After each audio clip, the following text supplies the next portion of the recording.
Luis Enrique a pris une décision très forte et a lâché une grosse déclaration en conférence de presse. On voit tout ça dans cette vidéo. Salut à tous les gars, c'est Azial. Aujourd'hui, on se retrouve pour une nouvelle vidéo. On va parler de la dernière sortie de Luis Enrique, mais pas que. On va aussi parler des actus autour du PSG et aussi un petit peu de Kylian Mbappé dans cette vidéo. Mais le sujet principal va bien évidemment être cette fameuse déclaration de Luis Enrique. Franchement, cette limite bombe en vrai où Luis Enrique a quand même lâché en conférence de presse. On va s'habituer à jouer sans Kylian Mbappé. C'est quand même une déclaration assez forte et une déclaration qui veut aussi tout dire et encore une fois une déclaration qui confirme un peu tout ce qui sort en ce moment, comme quoi Mbappé a bien annoncé sa décision qu'il allait quitter le PSG. Et comme quoi Mbappé se dirige de plus en plus du côté du Real Madrid, même si on avait plus de doutes là-dessus. Avant que la vidéo commence, n'hésitez pas à la liker, à commenter, à partager et à vous abonner les gars, si ça vous fait plaisir, si vous aimez le contenu, tout simplement. Moi, ça me fait plaisir. Voilà, on essaye de rush les 4000 abonnés les gars, donc n'hésitez pas si vous voulez m'aider. Et je remercie bien évidemment tous ceux qui le font, vous êtes des boss. Bon, on va directement mettre les pieds dans le plat. La déclaration forte de Luis Enrique sur le remplacement de Kylian Mbappé. Parce que oui, remettons les choses dans le contexte. Il y a eu hier le match PSG-Rennes. Mbappé qui faisait un match catastrophique est sorti à la 65e minute de jeu. Truc qui n'était jamais arrivé, je crois, depuis 2021, quelque chose comme ça. Donc, sauf blessure. Donc, c'est vraiment quelque chose de très très fort. Le message est clair et le message a été envoyé de la part de Luis Enrique et ça fait plaisir. Maintenant, on va enchaîner. Je voulais dire un truc et j'ai complètement perdu. Je vous dis la vérité, j'avais un truc en tête et j'ai complètement oublié ce que je voulais dire. Bon, on va enchaîner et on va lire la déclaration. Il faut que nous soyons habitués à ne pas jouer avec Kylian.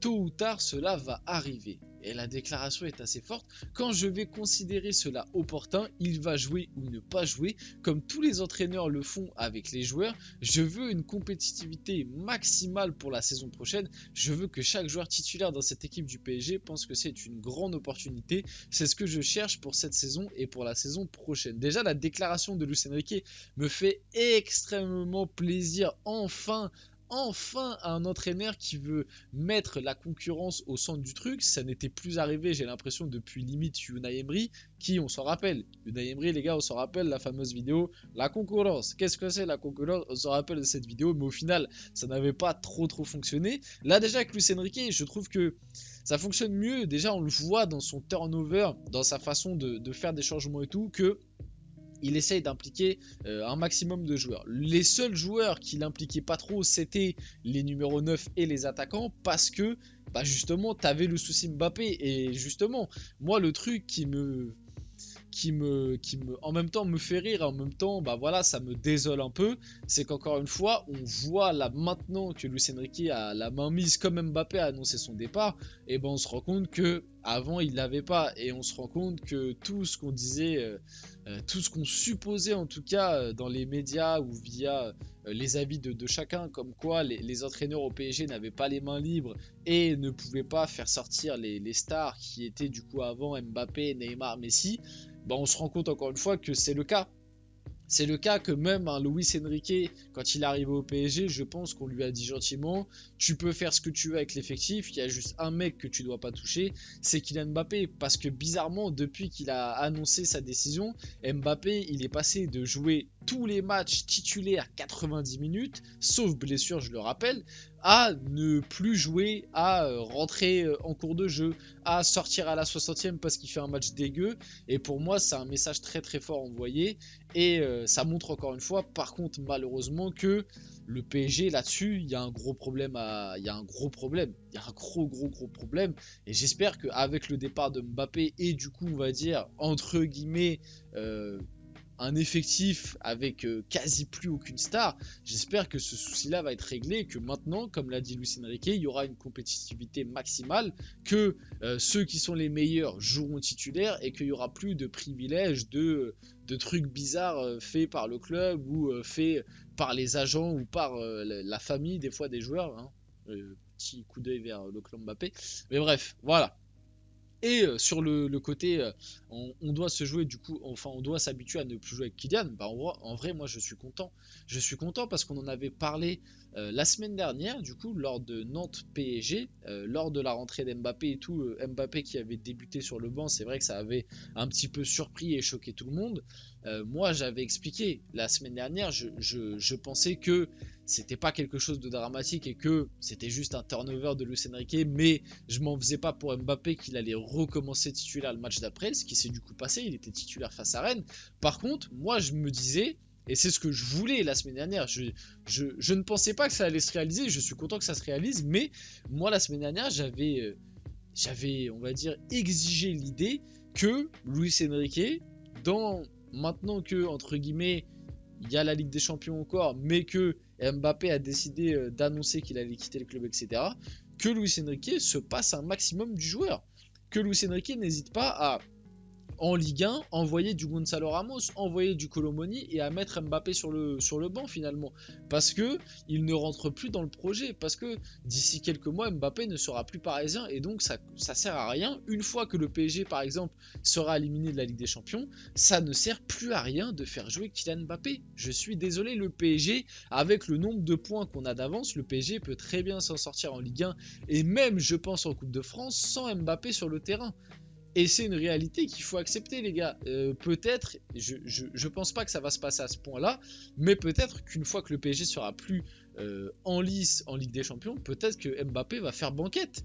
Peut-être qu'Mbappé va faire banquette. Luis Enrique en est complètement capable. Et de ce qu'on a compris, en plus, Luis Enrique n'a pas du tout apprécié la façon dont a géré la situation Kylian Mbappé. Il n'a pas du tout apprécié la décision et tout. Donc, connaissant un petit peu le personnage, les gars, Luis Enrique, c'est quand même un mec qui, quand il était au Barça, il n'a pas hésité à faire sortir Lionel Messi ou à le mettre sur le banc.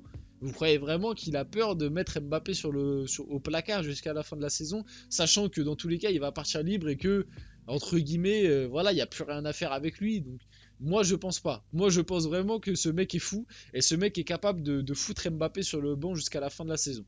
Bon, dossier clos. De toute façon, je pense qu'on va en reparler parce que vous allez le voir, je le pré-shot. Là, au moment où je tourne, on est le matin, donc il n'y a pas encore les infos de la journée qui sont sorties. Mais je vous pré-shot que, voilà, Luis Enrique, il va se recevoir là dans la semaine. Ça va envoyer sur lui, il va se recevoir une petite sauce des médias français. Et on sait très bien par qui ça va être dirigé ces informations. Pascal Duprat prédit une fin conflictuelle entre le PSG et Mbappé. L'histoire d'amour, j'ai l'impression qu'elle ne peut pas bien se terminer. Imaginez ce scénario où le PSG se fait sortir par le Real Madrid en quart de finale. Vous pensez que mi-avril jusqu'à la fin de saison, tout va bien se passer alors que Mbappé a déjà annoncé sa décision? Il y a un élément à prendre en compte, c'est la fierté des dirigeants. Ils avaient misé sur Mbappé pour en faire la figure de proue de leur projet à long terme et il part au bout de 2 ans, même s'il est dans son droit. Et bah franchement, Pascal Duprat pour une fois, il a juste dit les termes. Il a juste dit les termes, les gars.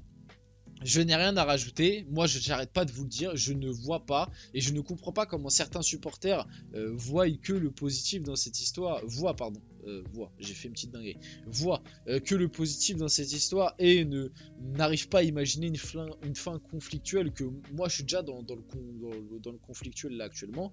Les gars, voilà, ça ne peut pas bien se terminer. Mbappé ne pourra pas laisser une bonne empreinte sur le PSG parce que pour toutes les raisons qu'il vient de le dire.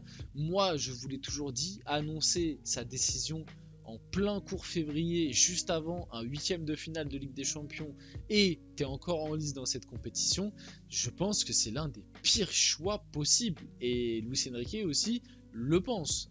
Luis Enrique n'a pas été content d'apprendre cette nouvelle dès maintenant.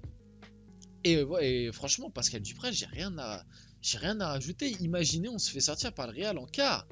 Imaginez, en plus, Mbappé est mauvais sur la double confrontation. Qu'est-ce qu'on va dire? Qu'est-ce qu'on va penser? Comment vont réagir les supporters? Parce que pour l'instant, on va dire que ça reste encore calme parce qu'il n'y a pas d'annonce officielle. Et moi, je pense que certains supporters du PSG sont encore dans le déni et pensent que comme il n'y a rien d'officiel, ça peut encore changer. Mais les gars, moi je pense que ça ne changera pas, c'est quasi sûr là. Mais faites-vous une raison. Il a changé de truc, il s'en fout du PSG. Faites-vous une raison, il a sacrifié cette saison-là pour pouvoir partir libre et prendre un gros chèque en prime à la signature.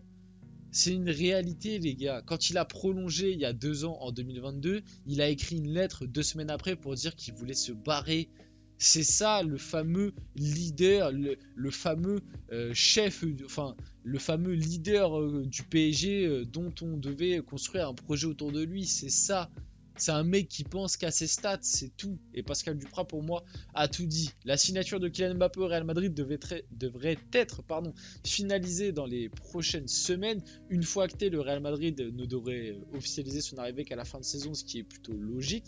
Le Real Madrid suit une feuille de route pour les prochaines années qui vise la réussite sportive, mais aussi la stabilité économique, avec comme devise « N'investissez jamais au-dessus de vos moyens ». Donc, Mbappé au Real Madrid, encore une fois, ça devrait être finalisé très prochainement. On va finir la vidéo là-dessus. J'espère que la vidéo vous a plu. Si c'est le cas, n'hésitez pas à la liker, à commenter, à partager et à vous abonner, les gars. C'était Azial et on se retrouve très rapidement pour une prochaine vidéo.